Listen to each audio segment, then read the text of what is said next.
उन्हां लोगों वास्ते आ, उन्हां दोस्तों वास्ते आ कि जिहड़े लोग डिप्रैशन का मरीज हो गए ने, जिहड़ी तबीयत बड़ी उखड़ी उखड़ी रहिंदी है और हर चीज़ तो मैनूं खौफ लगता है। उन्हां लोगों वास्ते मैं एक चीज़ तैयार की है, सिर्फ 10 खुराकां जिंदगी के अंदर खा लो मेरियां।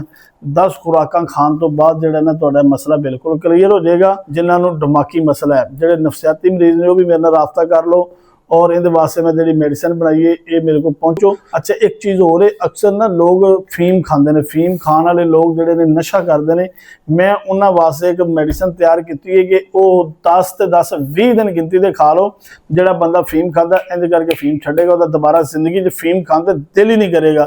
चरस पीण वाला जिहड़ा बंदा, वह चरस पीण ते दिल नहीं करेगा। जिहड़ा सादा सिगरेट पींदा, वह सादा सिगरेट पीण ते दिल नहीं करेगा। सिर्फ अपनी सेहत का ख्याल करा करो। सेहत का ख्याल करने वास्ते हकीम यासीन, मतलब यासीन के दवाखाने में तशरीफ लियाओ। शादी तो पहले तुसीं अपनी ट्यूनिंग कर लो, जिस तरह गड्डी चलती टायर घसदे ने कि नहीं घसदे। जो शरीका बूहे ते बैठा होवे ना, उस टाइम जो बंदा शर्मिंदा हो जाए तो उस टाइम फिर हकीम की कदर आती बंदे नूं। फिर बंदे कहते हैं काश मैं हकीम यासीन को शादी कोर्स लैके इस्तेमाल कर लैंदा ते अज मेरा यह हाल ना होंदा। नहमदुहु व नसल्ली अला रसूलिहिल करीम, अम्मा बाद, औज़ु बिल्लाहि मिनश शैतानिर रजीम, बिस्मिल्लाहिर रहमानिर रहीम। नाज़रीन, यह मेरी वीडियो उन्हां लोगों वास्ते आ, उन्हां दोस्तों वास्ते आ कि जिहड़े लोग डिप्रैशन का मरीज हो गए ने। जिहड़े बंदे कहंदे ने कि मैं कोई भी गल सोचना वा, कोई भी मैनूं कोई छोटी जी परेशानी मिलती है तो मैनूं ना सिर च दर्द होना शुरू हो जाती है, जिसम के अंदर बेचैनी हो जाती है, तबीयत बड़ी उखड़ी उखड़ी रहिंदी है और हर चीज़ तो मैनूं खौफ लगता है। उन्हां लोगों वास्ते मैं एक चीज़ तैयार की है, सिर्फ 10 खुराकां जिंदगी के अंदर खा लो मेरियां। 10 खुराकां खाण तो बाद जिहड़ा ना तुहाडा मसला बिल्कुल क्लीयर हो जाएगा और डिप्रैशन के जिहड़े मरीज ने बिल्कुल ठीक हो जाएंगे। और मेरे नाल जल्द से जल्द राबता करो। जिन्हां नूं दिमागी मसला है, जिहड़े नफसियाती मरीज ने, वो भी मेरे नाल राबता कर लो और इहदे वास्ते मैं जी मेडिसिन बनाई है, ये मेरे को पहुँचो।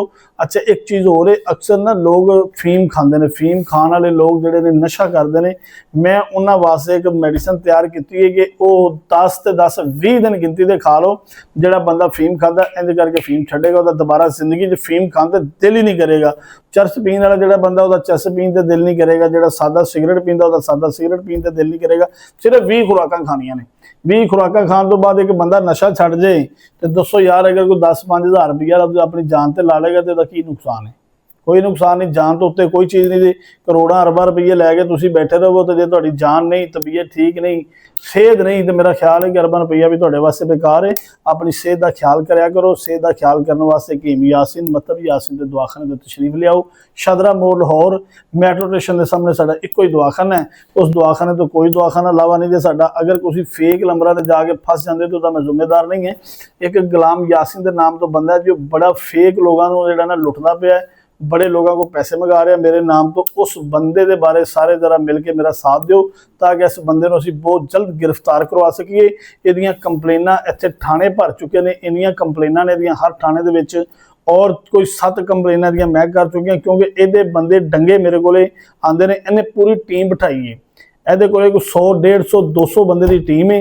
ये इहो ही काम करवांदा है। एक बंदा होर है लोधरां दा, ਉਹਦਾ भी यही काम है। तो मेरा ख्याल है कि इन्हां बंदियां तक जिहड़ा ना मैं बहुत जल्द जिहड़ा ना इंशाल्लाह पहुँच जागा। और मैं हर वीडियो दे विच इन्हां दियां वीडियो कॉलां भी तुहानूं रिकॉर्ड होईयां चैक करवाई जाना। और क्योंकि इन्हां बंदियां ने माड़े लोगों नूं, शरीफ आदमियों का माल लुट लुट के उन्होंने जलीलो ख्वार करते पे ने, पैसे मंगवा लेंदे ने ते मेडिसिन जिहड़ी ना उन्होंने ठीक नहीं भेजते ते मेरे नाम तो जिहड़ा ना ये उन्होंने खराब करते पे ने। ते मैं इंशाअल्लाह ताला, तुसीं बेफिक्र हो जाओ, जिहड़े साडे दोस्त भरा साडे नाल प्यार करते हैं, असीं इंशाअल्लाह तुहाडे तमाद नूं कदी जिंदगी च ठकरा नहीं पहुँचावांगे। एक बंदा साडे कोले पहुँचिया ही नहीं, तुसीं साडे कोले पहुँचदे नहीं जी, तो मेरा ख्याल है कि फिर मैं उहदा हल किस तरह करांगा। हुण देखो जी, यह साडा शादी कोर्स का डब्बा है, ये अंदर साडा एक तिला है, नज़र आ रहा है, एक तिला है। एक साडा इहदे विच कैप्सूल है, बादशाह कैप्सूल।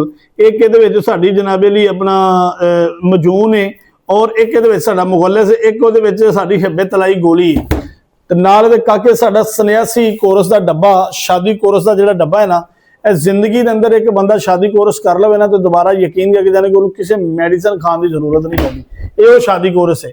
ਇਹ ਉਹ ਨਹੀਂ ਹੈ ਕਿ ਵਕਤੀ ਤੌਰ ਤੁਸੀਂ ਖਾਦਾ ਕੁਝ ਦਿਨ ਲਈ ਠੀਕ ਹੋ ਗਏ ਤੇ ਉਸ ਤੋਂ ਬਾਅਦ ਫਿਰ ਇਹ ਸ਼ਾਦੀ ਕੋਰਸ ਦਾ ਮਤਲਬ ਇਹ ਹੁੰਦਾ ਹੈ ਕਿ ਸ਼ਾਦੀ ਤੋਂ ਪਹਿਲੇ ਤੁਸੀਂ ਆਪਣੀ ਟਿਊਨਿੰਗ ਕਰ ਲਓ। ਜਿਸ ਤਰ੍ਹਾਂ ਗੱਡੀ ਚੱਲਦੀ ਟਾਇਰ ਘਸਦੇ ਨੇ ਕਿ ਨਹੀਂ ਘਸਦੇ, ਮਹੀਨੇ ਬਾਅਦ ਤੁਸੀਂ ਗੱਡੀ ਦੀ ਟਿਊਨਿੰਗ ਕਰਾਉਂਦੇ ਹੋ ਕਿ ਨਹੀਂ ਕਰਾਉਂਦੇ, ਇਸੇ ਤਰ੍ਹਾਂ ਗੱਡੀ ਦੇ ਟਾਇਰ ਸਾਲ ਬਾਅਦ ਚੇਂਜ ਕਰਾਉਂਦੇ ਹੋ ਕਿ ਨਹੀਂ ਕਰਾਉਂਦੇ। ਇਹਨੂੰ ਤੁਸੀਂ ਕੱਚੇ ਤੇ ਵੀ ਬੰਨਦੇ ਹੋ, ਪੱਕੇ ਤੇ ਵੀ ਬੰਨਦੇ ਹੋ, 50 ਲੱਖ ਰੁਪਈਆ ਸ਼ਾਦੀ ਤੇ ਲਾ ਦਿੰਦੇ ਹੋ। ਇਹਦੀ ਸ਼ਾਦੀ ਇਹਦੀ ਏ, ਇਹਦੇ ਤੇ ਵੀ ਕੋਈ ਪੈਸੇ ਲਾਇਆ ਕਰੋ। ਇਹਦੇ ਤੇ ਲਾਓਗੇ ਤਾਂ ਤੁਹਾਡੀ ਇੱਜ਼ਤ ਹੈ। ਜਿਨ੍ਹਾਂ ਬੰਦਿਆਂ ਨੇ ਇਹਦੇ ਤੇ ਪੈਸੇ ਨਹੀਂ ਨਾ ਲਾਏ, ਫਿਰ ਸ਼ਾਦੀ ਵਾਲੇ ਦਿਨ ਜਦੋਂ ਰਾਤ ਨੂੰ ਵਿਆਹ ਹੁੰਦਾ ਨਾ ਉਹਦਾ, ਫਿਰ ਅੰਦਰੋਂ ਇੰਜ ਨਿਕਲਦਾ ਜਿਵੇਂ ਜਨਾਨੀ ਨੇ ਘੁੰਡ ਨਹੀਂ ਕੱਢਿਆ ਹੁੰਦਾ, ਇੰਜ ਬੰਦੇ ਨੇ ਤੌਲੀਆ ਮੂੰਹ ਤੇ ਪਾਇਆ ਹੁੰਦਾ, ਨਹਾਉਣ ਵਾਸਤੇ ਇੰਜ ਨਿਕਲਦਾ, ਸ਼ਰੀਕਾ ਬੂਹੇ ਤੇ ਬੈਠਾ ਹੁੰਦਾ।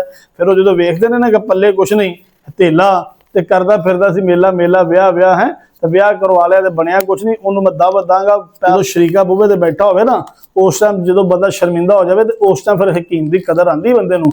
ਫੇਰ ਬੰਦੇ ਕਹਿੰਦੇ ਨੇ ਕਾਸ਼ ਮੈਂ ਹਕੀਮ ਯਾਸੀਨ ਕੋਲੋਂ ਸ਼ਾਦੀ ਕੋਰਸ ਲੈ ਕੇ ਇਸਤੇਮਾਲ ਕਰ ਲੈਂਦਾ ਤੇ ਅੱਜ ਮੇਰਾ ਇਹ ਹਾਲ ਨਾ ਹੁੰਦਾ। ਤੇ ਉਸ ਤੋਂ ਬਾਅਦ ਉੱਚੇ ਕੱਦ ਦਾ ਨਾਮ ਮਰਦ ਨਹੀਂ ਹੈਗਾ, ਇਹ ਵੱਡੇ ਕੱਦ ਦਾ ਨਾ ਜਵਾਨੋ ਮਰਦ ਕੋ ਨਹੀਂ ਜੇ, ਨਾ ਚੌੜੀ ਛਾਤੀ ਦਾ ਨਾ ਮਰਦ ਜੇ, ਦਾੜੀ ਮੇਰੇ ਨਬੀ ਦੀ ਸੁਨਨਤ ਹੈ, ਤੇ ਨਾ ਹੀ ਵੱਡੀਆਂ ਮੁੱਛਾਂ ਦਾ ਨਾ ਮਰਦ ਜੇ। ਮਰਦ ਕਿਸ ਚੀਜ਼ ਦਾ ਨਾਂ ਹੈ? ਇਸ ਪੁਰਜੇ ਦਾ ਨਾਮ ਮਰਦ ਜੇ। ਇਹਦੇ ਅੰਦਰ ਸ਼ਕਤੀ ਹੋਏਗੀ, ਮਜ਼ਬੂਤੀ ਹੋਏਗੀ, ਇਹਦੇ ਅੰਦਰ ਤਾਕਤ ਹੋਏਗੀ। ਤੇ ਇਹਦੀ ਸੁਨਨਤ ਅਦਾ ਕਰੋ। ਆਪਣੀ ਬੀਵੀ ਦੇ ਕੋਲ ਜਾਓ, ਕੋਲ ਜਾਂਦੇ ਹੋ ਨਾ ਜਦੋਂ ਬੀਵੀ ਦੇ ਕੋਲ ਜਾਂਦੇ ਹੋ, ਜਿਹਦਾ ਨਵਾਂ ਨਵੀਂ ਸ਼ਾਦੀ ਹੁੰਦੀ, ਜ਼ਰਾ ਗੌਰ ਨਾਲ ਗੱਲ ਸੁਣ ਲਓ ਮੇਰੀ। ਸ਼ਰਅ 'ਚ ਕੋਈ ਸ਼ਰਮ ਨਹੀਂ ਯਾਰ, ਅਸੀਂ ਸਮਝਾਣਾ ਤੁਹਾਨੂੰ। ਆਪਣੀ ਬੀਵੀ ਦੇ ਕੋਲ ਜਦੋਂ ਜਾਓਗੇ, ਜਾਂਦਿਆਂ ਨਾਲ ਨਾ ਪਹਿਲੇ ਜੁੜਨਾ ਜਾਇਆ ਕਰੋ। ਸਭ ਤੋਂ ਪਹਿਲੇ ਆਪਣੀ ਬੀਵੀ ਦੇ ਕੋਲ ਜਾਓ, ਅੱਛੀਆਂ ਅੱਛੀਆਂ ਗੱਲਾਂ ਕਰੋ, ਕੋਈ ਖਾਣ ਪੀਣ ਦਾ ਪ੍ਰੋਗਰਾਮ ਕਰੋ। ਫਿਰ ਨਮਾਜ਼ ਦਾ ਟਾਈਮ ਹੋ ਜਾਏ, ਨਮਾਜ਼ ਦੋਵੇਂ ਮੀਆਂ ਬੀਵੀ ਇਕੱਠੇ ਪੜੋ। ਨਮਾਜ਼ ਪੜਨ ਤੋਂ ਬਾਅਦ ਫਿਰ ਨਬੀ ਦੀ ਸੁਨਨਤ ਅਦਾ ਕਰੋ। ਜਦੋਂ ਤੁਹਾਡਾ ਮੂਡ ਬਣ ਜਾਵੇ, ਖਾਣਾ ਬਿਲਕੁਲ ਘੱਟ ਖਾਣਾ, ਖਾਣਾ ਖਾ ਕੇ ਹਮਬਿਸਤਰੀ ਨਹੀਂ ਕਰਨੀ। ਅਗਰ ਮੇਰਾ ਸ਼ਾਦੀ ਕੋਰਸ ਵੀ ਲੈ ਕੇ ਜਾਂਦੇ ਹੋ ਨਾ, ਤੁਸੀਂ ਜਿਹੜੀ ਖੁਰਾਕ ਖਾ ਲੈਣੀ ਹੈ, ਖੁਰਾਕ ਖਾਣ ਤੋਂ 2 ਤੋਂ 3 ਘੰਟੇ 4 ਘੰਟੇ ਬਾਅਦ ਨਬੀ ਦੀ ਸੁਨਨਤ ਅਦਾ ਕਰੋ। ਜਾਓ ਫਿਰ ਬੀਵੀ ਦੇ ਕੋਲ ਜਾਓਗੇ, ਬੀਵੀ ਤੁਹਾਡੇ ਨਾਲ ਸਾਰੀ ਸਾਰੀ ਰਾਤ ਕਰੇ ਪਿਆਰ, ਸੁਬਹ ਉੱਠ ਕੇ ਕਵੇ ਤੂੰ ਚੀਤਾ ਤੇ ਤੇਰੇ ਪਿਛਲੇ ਸ਼ੇਰ, ਫਿਰ ਮੰਨਣਾ ਪਏਗਾ ਕਿ ਹਕੀਮ ਯਾਸੀਨ ਕੋਲੋਂ ਲੈ ਕੇ ਆਏ ਅਸੀਂ ਸਾਂਢੇ ਦਾ ਤੇਲ। ਸਲਾਮ।